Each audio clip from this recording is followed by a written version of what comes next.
So this week, Marc Bergevin holds a press conference after the Montreal Canadiens go 0-4.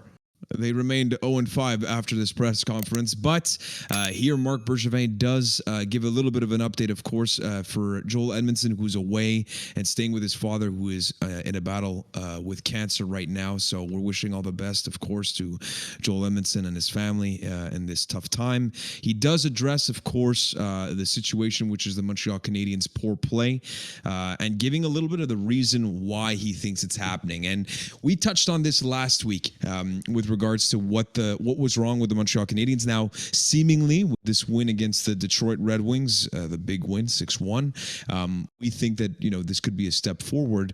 But his take, long story short, is that the Montreal Canadiens do not have the same emotional I want to say investment, but also they're not paying the same price that they did, obviously, in the playoffs. And we touched on this. Now, how much do you equate the poor performance to that? Has it changed after another week of play for you? I'll let you answer, Alex. I think it's a pretty fair take on his part, like a pretty decent analysis. You see it every year with the teams that go deep in the playoffs, and we're seeing it again this that they struggle to start the season. And if I put myself in the player's shoes, like I can't imagine going from the highs of the playoffs, playing those, like you said, emotional games every night, those tough games, putting their bodies on the line, to then show up to the regular season knowing you're playing 82 games. It probably takes a while to kick into that gear again and kind of find that energy, that emotion to show up every night. You're asking if I'm seeing better now. We've seen that one Detroit game where I think the Bell Center, the fans there probably did inject energy into this team, some passion, some emotion. Hopefully we can keep that up. But I think it's a pretty fair argument on his part. Yeah, just one comment on that is that Jeff Blashill, after the game, said that there's not many buildings that the Bell Center, like the Bell Center, that can generate that type of emotion and momentum for a team. Justin, go ahead. Yeah, just to add on to it, like the Habs aren't the only team that went far in the playoffs that are having struggles right now. Like I think it was early in the week when we were 0-5, but Tampa Bay was at the bottom of their division. Well, with us, the Islanders, Vegas Golden Knights.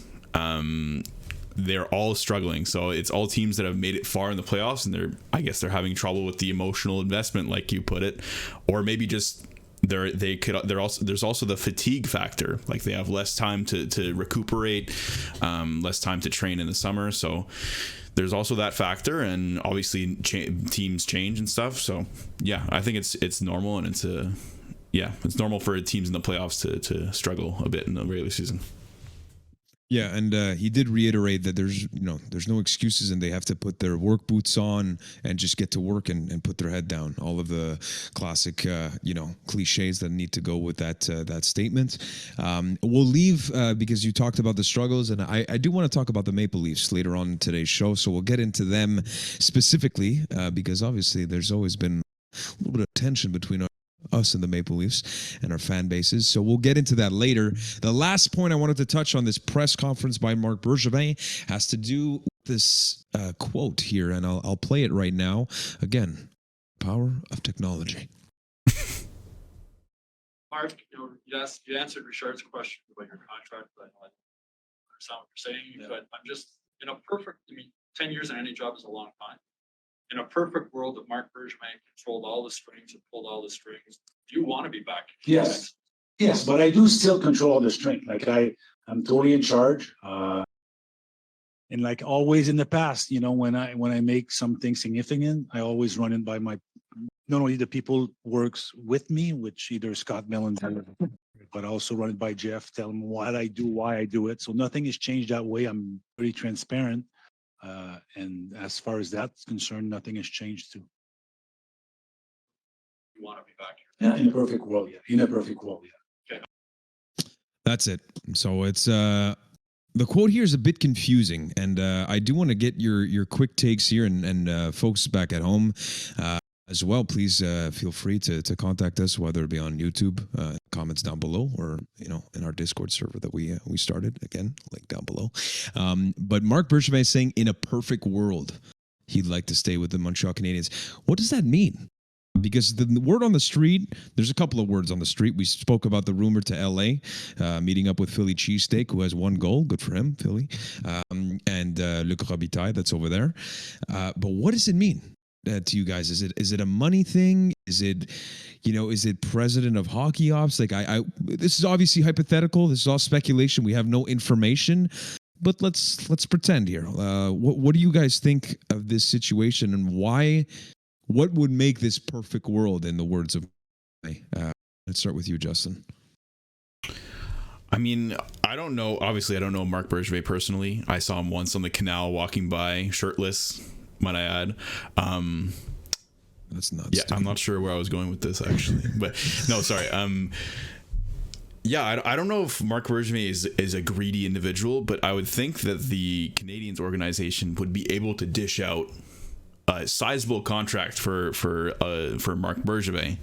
And I don't think the issue necessarily would be money. Maybe they're not meeting at the right number, but I think Marc Bergevin is kind of warranted a certain amount of money that Jeff Molson probably agrees to. So I don't know. To me, it feels like he's considering his options with other teams potentially. I don't know if he's allowed to talk to other teams, or maybe he's just texting and like behind the scenes kind of. But anyway, like I mean, I'm all speculating right now, but I think there's probably multiple teams or things are happening behind the scenes with him. Now, I think Marc Bergevin, as we know, is not the easiest person to negotiate against. But I would assume that it's the same when you're negotiating with him and on his terms. So I think he's aware that Jeff Molson right now, again, within the context we spoke about this last time, and some people commented on our YouTube channel with regards to this whole topic about speaking French as a GM. And I think he knows that in the market that is the Montreal Canadiens and Quebec, and being able to address the Francophone fan base, that this is a prerequisite. Whether you agree with that or not, I think that Marc Bergevin is aware of that. And when you look at who can replace him, there's no obvious answer. And I think he might use that to his advantage in that negotiation, saying that, well, who are you going to hire? Is it Patrick Roy? We spoke about that, Mathieu Darche. But I think this is the perfect world extra cash? Is it more long-term security? Is he looking for a hyper-extension? I don't know. Alex, any thoughts on this with regards to Bergevin and what's going to happen? Yeah, I have no idea, to be honest. It's very, very cryptic for some reason. Like you said, what does he mean by perfect world? What stood out to me is at the start of his answer there, when he instantly answers yes to if he would still want to be in Montreal. So, I mean, there's something there that he wants to be here, but there's a reason they can't confirm it. I don't know what that could be. I could speculate. I can go into conspiracy theories from a Reddit comment that's probably deleted now, but someone who claims to have insider knowledge says that Jeff Molson may be setting up to sell the team. Okay. And that this may be happening behind the scenes, where Bergevin is being told that things may change, so he doesn't know. I'm dropping this crazy rumor now. Give us a shout out everywhere, everyone who's listening. But if it doesn't happen, pretend I never said anything, please, because this is a big rumor to be spreading. But yeah, I mean, I have no idea what he means by what he's saying. It's very secretive for some reason. So I guess we'll just wait and see what happens. We shall. Now, again, a reminder that we have no ill intent. We just want to talk hypothetically because we're passionate Habs fans that are eager to see what's going to happen with the future of this team, if it's still in the hands of Marc Bergevin or not. We shall see together. Moving on, let's get to Believe It or Not, a new segment for this week.